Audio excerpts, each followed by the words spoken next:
Hello, happy campers. Hello. I'm Spike. I'm Chris. And we are Geeking Out, and this is Aftermath. Actually, first of two Aftermaths we'll be recording. This Aftermath is our movie review show. So, we have one where Chris is going to try to explain his bout of temporary insanity and not only watching the new Little Mermaid remake, he actually likes it.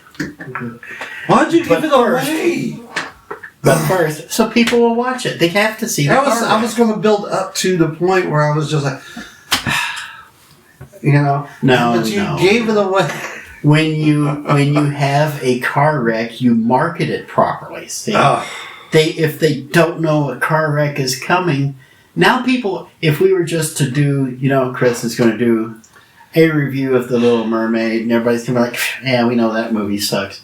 Chris lost his rabbit-ass mind and decided it was a good movie. So we're going to have him explain that on the next episode. But on this episode, we are reviewing a movie we've waited 5 years for. Spider-Man, not that one. Spider-Man Across the Spider-Verse. That is the sequel to Into the Spider-Verse. Continuation, sort of the Miles Morales saga. There's so much to unpack here. Chris? No. You want to take first crack at this? Yes. I think you should, because for some reason it feels like you disliked it more than what I did. I have a different... Mr. 5 o'clock over here gives everything fives. So whenever he reviews a movie, it's five. That's what we're getting at. Five. Coming from He's Mr. Mr. Grumpy. 5 o'clock. Okay, now... I'm just going to go ahead. Let's get since we do everything unorthodox anyway, we'll just go ahead and give our scores on this, on the rule of 5, okay? For a 5 being on a date night, full fare, and buy the extra large popcorn and everything, and a 0 being not even drunk. Chris, where would you put Across the Spider-Verse? I'll give it a 4. Okay. So you get... Notice, he didn't give it a 5 because I called him Mr. 5 o'clock. So now he feels obligated to give it a 4. Because I actually give this movie a 4. So we're actually evening out at 4. And yet you are just convinced I hated this movie. No, you just was like, So I just assumed. See, when you assume... Because when you presume, you make a press out of you and me. I'm actually impressed, but when you presume, you make a press out of you and me. Okay. See, so that's explained. I'm not even going to go into the plot here. It is so convoluted. It is so out of whack, and there are so many supporting characters here. It makes my head hurt. This is, correct me if I'm wrong. This is Phil Lord and Jim Miller, I think.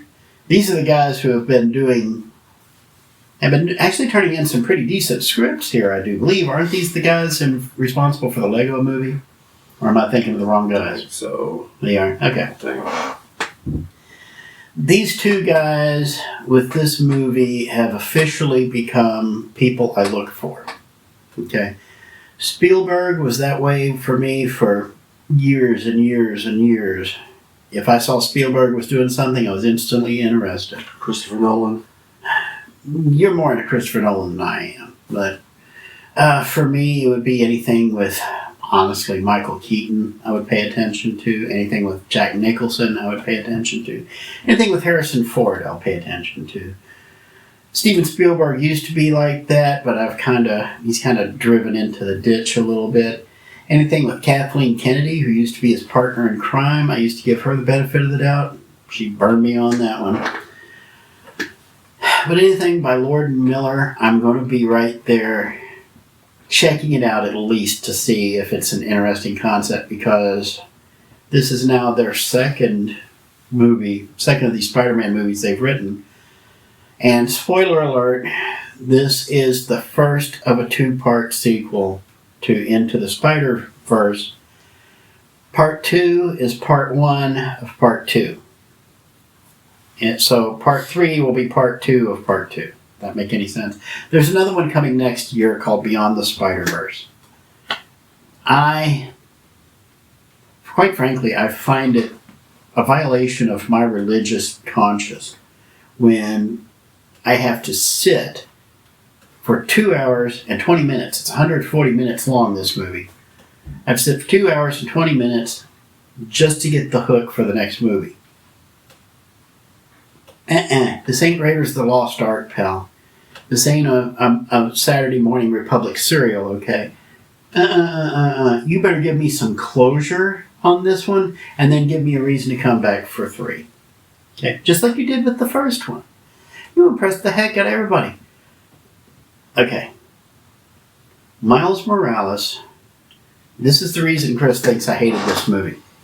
There is a scene, and it goes on for about 3 years, where they are up on the roof celebrating Miles's father becoming a police captain. Okay? He was a lieutenant, now he's been promoted to captain. I actually forgot about this. They bring this up later in the movie. We'll get to that in a second. Like I said, this scene takes 3 years to go through, and it's almost like a record with a scratch, because they keep rehashing the same territory over and over. It's the same line. It's the same situation. It's the same people over and over and over and over and over.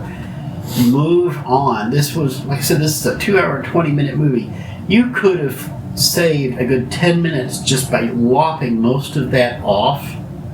And so instead of sitting here and dealing with all the people in Miles's life, or the life of Miles's father, or Miles's mother, and whatever else, instead of dealing with everybody on top of this rooftop, if we had just spent 30 seconds showing that that Dad is there for his promotion party, Miles is not there. Miles is trying to run across town with this big long cape, and instead, like I said, instead of 10 minutes, we had spent 30 seconds, and then spent another 30 seconds with the aftermath of Miles coming in with this wreck of a cake. Way too late for the party. It's little touches like that. This is technically character development. Okay, this is technically character development. We are getting to see the background of Miles's father. For the life of me, I can't remember his name. I don't know why. I know his mom's name is Rio. Yeah. This one's crushing on Rio, by the way. It's beautiful. I know it's a cartoon, but... Sorry. Anyway. I told him yesterday she did have birth and hips, so I can understand.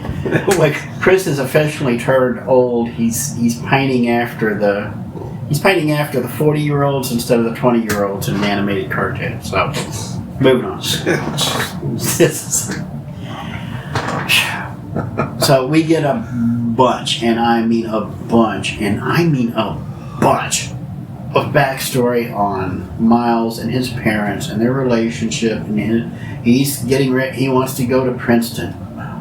He's got all this other stuff, and then so that's the first hour of the movie. 30 minutes of it is Miles not showing up on time.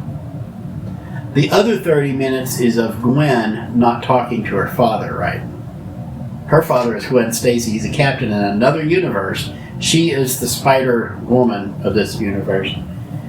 Her dad doesn't know she's Spider-Woman until Peter Parker dies, turning himself into the Lizard. Watch the movie, it makes sense. Finally, he finds out who she is, and she says, Dad, he was my best friend. He's dead now. And he's like, I'm still arresting you for his murder. Parent of the year right there. Parent of the year right there. Remember, Father's Day is only 2 weeks away. Anyway. So that's the first hour of this movie, and then things finally pick up. I'm not going to get too further into the plot. Like I said, I don't want to get dragged down by that.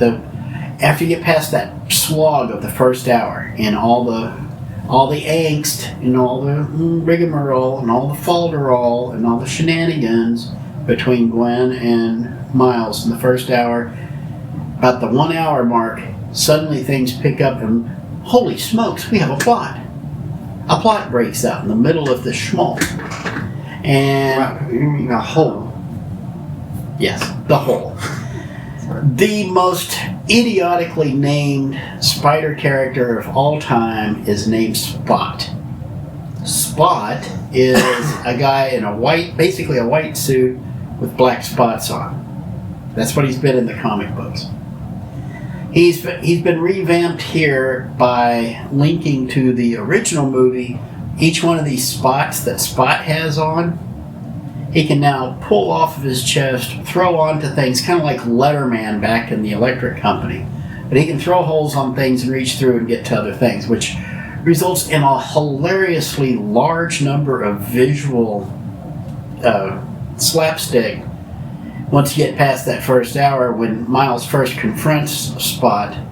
And I can still imagine the loaf of bread, one slice at a time, falling out of the hole in his chest. Which sounds idiotic until you see it. It is hilarious. But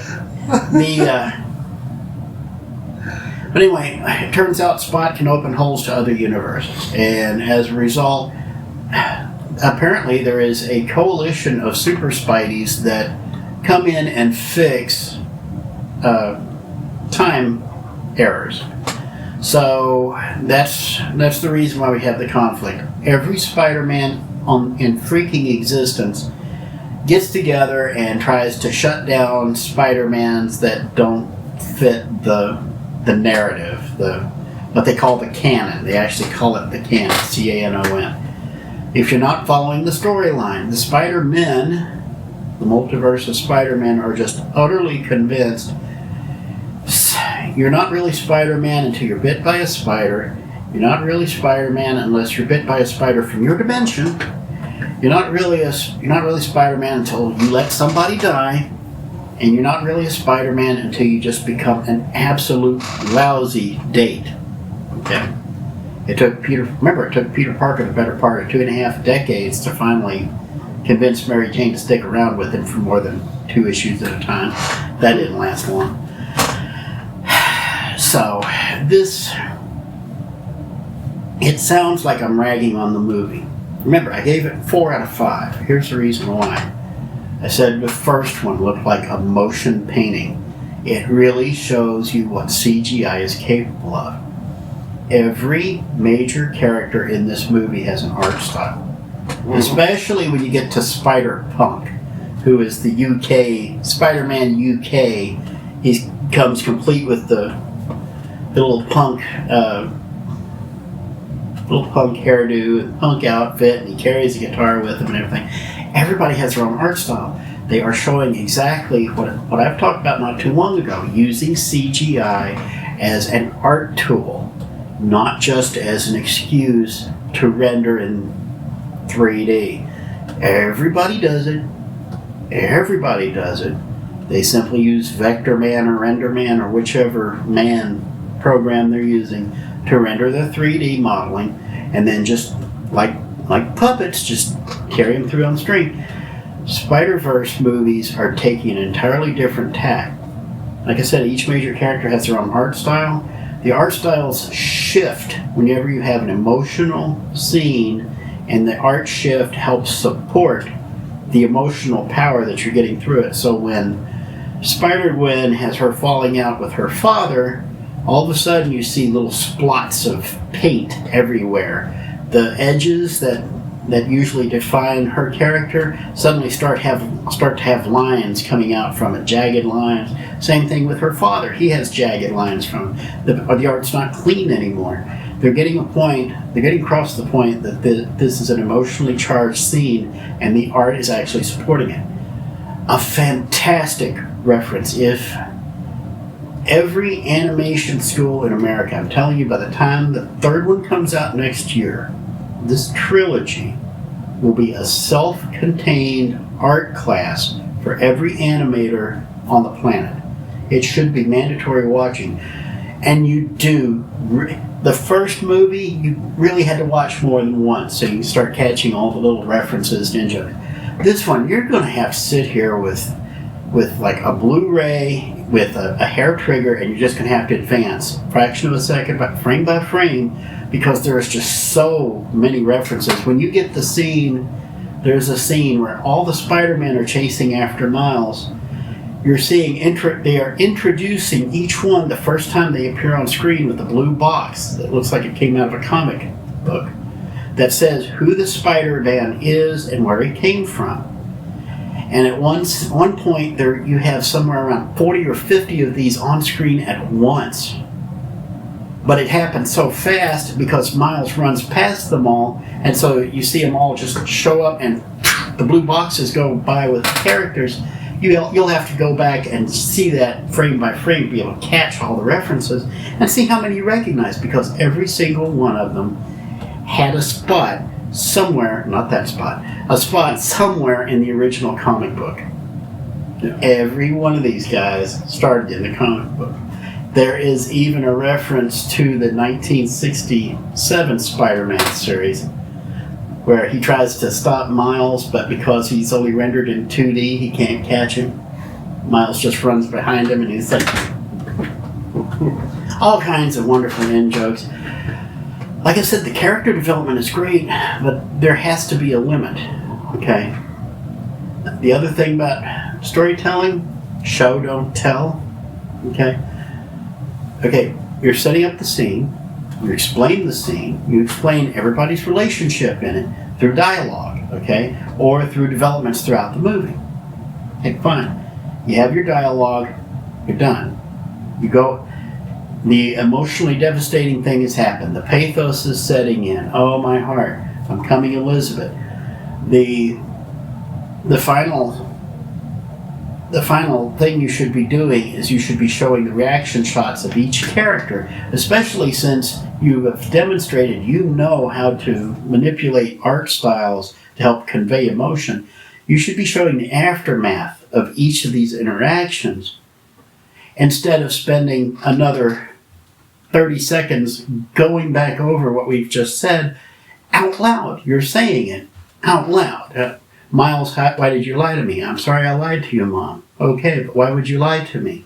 Well, I couldn't exactly tell you the truth. Okay, why did you lie to me? Okay, just, it wasn't necessary and it padded the film. That was the only real complaint I have about this film. One more thing real quick before we go. There are an occasional woke message here and there, okay? This movie got into trouble about a month or so ago because there's a Protect Trans Kids poster on Gwen's wall. You'll only see it if you look for it, okay? There's actually a button somewhere that says hashtag BLM. Even BLM doesn't care about BLM.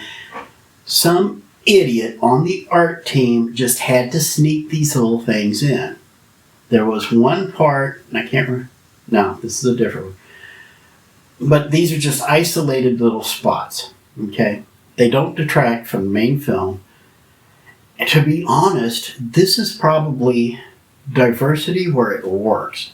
Because there's like one straight white guy in the entire film. It's Peter Parker, and he is so goony over his daughter, May. There's nicknamed Mayday. He is so goony over his daughter that he is pretty much a non-entity in the movie, even though he keeps slogging along. Spider-Cat, on the other hand, is absolutely worth the price of admission. Instead of hairballs, it spits web balls. But anyway, the movie, absolutely worth the effort.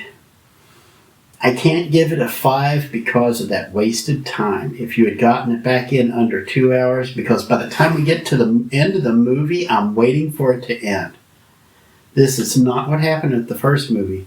This one, I'm waiting for it to end. They're setting up one cliffhanger after another, and I'm like, will you end it? End it. End it. Okay, I get it. We're going to continue in the third movie. Can we end it? And it goes on for another 10 minutes. Ugh. Just a little too long. Making a little too much effort setting up the third movie. I understand this is what the studio wants. Will I go see the third movie? Absolutely, I'm going to go see the third movie. Just so I can get more of this fantastic thing. Like I said, this is a point where I've made this point repeatedly on this show. Race flipping doesn't work. But Miles Morales is not Peter Parker. He's not a half black, half Latino Peter Parker, okay? There are plenty of race flip Peter Parkers in this film, but they all stand out on their own merit so much that you don't make the connection. Miles Morales, honestly, I like this Miles Morales from Spider-Verse far, far more than the one in the comic books or on the TV shows or anywhere else. This is the best iteration he's done. Again, character development. This is where he belongs. So, with all of the diversity and all this other stuff, don't go telling me that I'm racist for not wanting to see The Little Mermaid.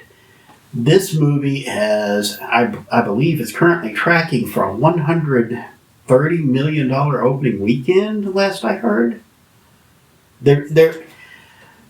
While Little Mermaid underperformed a little bit, the remake, Across the Spider-Verse has overperformed quite a bit, because the last number I saw, experts had it tracking somewhere around the $105 million range over a 3-day weekend. Little Mermaid had a 4-day weekend. This one only had 3, but it's hitting above its weight, and this one honestly looks like it has a chance to have legs, because again, it's one of those movies you got to see it more than once just to catch all the references. You may want to not want to show up precisely on time to sit through the first hour slog, but it's a good time to go pick up the popcorn and the soda and stuff. So that's well worth the effort, not worth full price. Chris, what do you think? You said 4. So, I surprisingly agree with everything he just said. The only reason why I did not give it a 5 is because, yes, it was a tad bit too long when they could have cut it down on a couple of things. I'm going to make one quick point. Unless you are telling a really grandiose story, no animated movie needs to go over 2 hours. I would honestly say keep your animated movies down to 90 minutes. Because every foot, I know it costs less than it used to with CGI, but oh my goodness, there is no animated movie that really needs to go more than 90 to 100 minutes. And most live action movies should not be going that far over 2 hours, unless you're telling the story of Ben-Hur or the Bible or something like that. Yeah. I'm sorry, back to you. Yeah, I mean, it was a little bit too long because there was a whole lot of talk in this movie. But, with that being said, that also goes into some of the good parts that I will have to say I enjoy, because the things... I love a good character development, okay? I love a good character development. And one of the things that, it's like we got Blue Beetle coming out and stuff like that. I really wish that they will focus also on what the family is like they did in this. This is... I want to get to know the character. And I've done that with Miles Morales. I've done that with Gwen. I've done that with Miles's family. I got that. And I love it because that makes me love the character a whole lot more. It's like you get to see this character grow in more of a realistic way instead of just like, oh, I'm a superhero now. Let me go save the day. Like pretty much all of these other superhero movies ever did. Spider-Man has always been the one where Peter Parker pays a price whenever he has to go out and save the day. Whenever any of the Spider-Men do, honestly. But here's the thing. Like even with Peter Parker, I could never relate to Peter Parker. So they'll show him struggle by trying to pay rent, his job, and trying to save people. It just didn't seem realistic to me. But with Miles Morales, it actually seems a whole lot more realistic. Mm-hmm. And it's just weird how you got same thing, but told more well, and it's more believable. So you actually relate to Miles and his struggles and his family and this whole, world that they have. There's a moment in the movie that I just I really, really totally respect, and I want to see more of Spider-Man. Like, it literally changed my mind on how I look at Spider-Man. Like, I really never cared about Spider-Man. I've watched all the movies, seen the shows and stuff like that, but I really never cared. This movie made me care a whole lot more about Spider-Man. Now, there's a scene in the movie where you got Gwen and Miles just realized, like, oh, he's being told all these things, like, he was a mistake. This shouldn't have happened. And all of this, like, really putting him down. Spoiler alert. And do you know what he did? He told them all off and says, I'm doing this. I don't care what you all say. Even though the world is totally against him, he's like, I'm doing this. I'm doing it my way. Even told Gwen this, and they all have this look on their face like, oh, okay. I'm actually respecting this. You know, it's like, well, that's the thing. Not even Peter Parker, Spider-Man is an outsider. yeah. Spider-Man's not really designed to really do the team-up thing, okay? They did years and years of issues of a comic where Spider-Man teams up with one superhero or another. It always seemed forced. It always seemed contrite. Yeah. Spider-Man's a loner. So the fact that he's interacting with other people, there's going to be some awkwardness there. Peter Parker, for his generation of the 60s and 70s, and I'd say even the 80s, for those generations, Peter Parker is Spider-Man. For kids who grew up in the 90s, in the 2000s, Miles Morales was Spider-Man. Because he related more, because he was younger and he was written as more of he's grounded in more modern terms than Peter Parker is. Peter Parker works for a newspaper. How many newspapers are left? Yeah. I mean, you can go ahead and say it. So the Daily Bugle is a website now, but why Daily Bugle? I just call it the Bugle. It's one of those things, and because Miles is younger, he doesn't have to worry about the job. He doesn't have to worry about the family. He doesn't have to worry about the baggage that Peter Parker comes with. Yeah.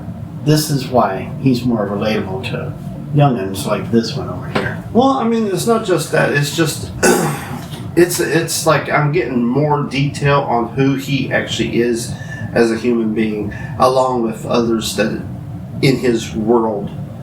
And I really admire that, because it's one of those things where it's like, you know, when he gets to that point where he's being told all these things and he's like, I'm doing it my way. You see the look on Gwen, you see the look on Peter, and their faces are like, you shouldn't do this, but honestly, you go. You know, you go. We're proud of you. Maybe we're wrong and you're right. But, like, even after, it's just the fact that Miles literally made that decision of telling the people that he truly cared about, like, I'm doing this. With or without you, I'm doing this, is a big leap, because he did that in the first one where he was tied to the chair and he was told, you know, all that, and then that whole growth that he had. And now here he is, where he's just like, he hasn't seen these people in, like, what, a year? Was it a year and a half or something like that? And he's finally seeing them again, and he's like cherishing every moment. And then he's being told all this stuff, and they're on the opposite side of him, and he's just like, I mean, okay, I guess I know where I stand, and I guess I'm going to make this stand on my own. And he does it. I mean, he takes a breath and goes and sees his family, and it's like, you know, I'm sorry. Yeah. But, you know, this is a big thing. I admire that. So, with this movie, just like, I understand that this is like the emotional movie, and the next movie will probably be more of the action that everybody wants. This movie is like the growth for the audience, and I admire that. So, that is a big deal for me. Now, number two, another thing that sold me. Oh, the art, the visual art, like you said, like how they did this, the painting, the way, like there's a scene where Gwen and her dad's having this argument, and then the background starts to change, the paint on the wall, and it's just the feeling of it. Some of the characters, like you said, it's just magnificent. There is 2 scenes in this movie that are now like my 2 favorite scenes in any movie ever made. The scene where Spot is robbing a grocery store. The humor in that, the characters, and I'm talking about Spot, talking about Miles Morales, and even the clerk, the grocery clerk. Their interactions, like that whole atmosphere was brilliant. I love it. I really dug it. That whole thing. And then there's this more of an emotional scene between Miles and Gwen, and they're on top of I forgot what building it's called, but she's like sitting at the bottom, upside down, and he's up here. And that whole scene, I was like, that is like, well done. That whole thing deserves an Academy Award for Best Picture. Like that whole scene was just like, wow. That's what storytelling gets you. Storytelling doesn't require dialogue. You can tell a story through gestures. You can tell a story through sounds, through art styles. There's always all kinds of ways to tell a story. And this is why I said, this gets back to Lord Miller. If I see these guys attached to a project, I'm going to consider it. I'm at least going to consider it. I'm going to be curious to see what they're doing, because they have proved to me this is their 5th project together, I think. At least 5. Because they did Lego Batman, they did another one, and then they did the first one here, and then the second one, they'll be doing the third one. These guys are proven they're good storytellers, and I find that appealing. And they went a little overboard with they went a little dialogue heavy on this one, but hey, everybody has their darlings to get. And the thing is that I know that they're doing they're going to be doing spin-offs from this movie, and all I got to say is I am hooked. I want to see everything that you guys have. I want more. Give me more. Feed me more, because you're doing it right. You're doing it really good. And apparently there's a Lego Batman scene in it. Yes, and apparently it was actually done by a kid. Yeah. That whole scene was actually done by a child. Which is exactly and what I'm just like... and it's a callback to Lord Miller. So it's so great. So with the art, the story, everything, like it's I mean, it's so hard not to give it a 5, because it is literally, in my eyes as a film lover, nearly a perfect movie. But yes, some of the dialogue, even though the dialogue is great, it did kind of go a little bit more. It dragged more. But let's go ahead and wrap this up. I will say one more thing before we wrap. Okay, before we wrap this up, they played the trailers before the movie, and one of them was, as you said, for Blue Beetle. I said this to you in the theater. I'm going to say it to you now. There is nothing. I got hope. There is nothing. Hold on. Not about Blue Beetle. Not about the project. There is nothing. And I mean nothing. I mean, not even fluffy kittens playing in a field of snow. Not even chocolate nougat on caramel and peanuts. There is absolutely nothing so perfect that George Lopez cannot effing ruin in 3 seconds. Because they just had. They just had to include the little part where George Lopez gets in his dig saying that Batman is a fascist. And you came, DC, this close. And I mean as in Batman taking on an underworld gang fully armed, this close to making me give up on that film. Because that one stupid throwaway garbage line. And because the fact that you put George Lopez into this because he's a Hispanic male, and Jaime Reyes, the Blue Beetle, is Hispanic, so you're required pretty much contractually under federal law, I guess, to include George Lopez if it's a Hispanic film. Put George Lopez on a short damn leash and tell him to shut up and stay out of the limelight before he chases anybody else off. So that's what I'm going to say about that. I just think they should have at least like beat up whoever makeup artist thought it was a good idea to give him a long beard or whatever that is growing on his face. I don't know what that. Lovey, he's gotten so little work over the past couple of years. That's probably an honest beard. But anyway, so that's going to take care of our Across the Spider-Verse review. Definitely waiting for Beyond the Spider-Verse. 4 out of 4 for both of us. Honestly, we would go higher if he had just been a little less exposition. But still go see it. It is definitely worth it. Coming up shortly, our other Aftermath episode for this week, where this one tries to explain why you should see the Little Mermaid remake. And I gotta work with this thing. So, till next time, Spike, Chris. we all keep on geeking out. We'll see you next time.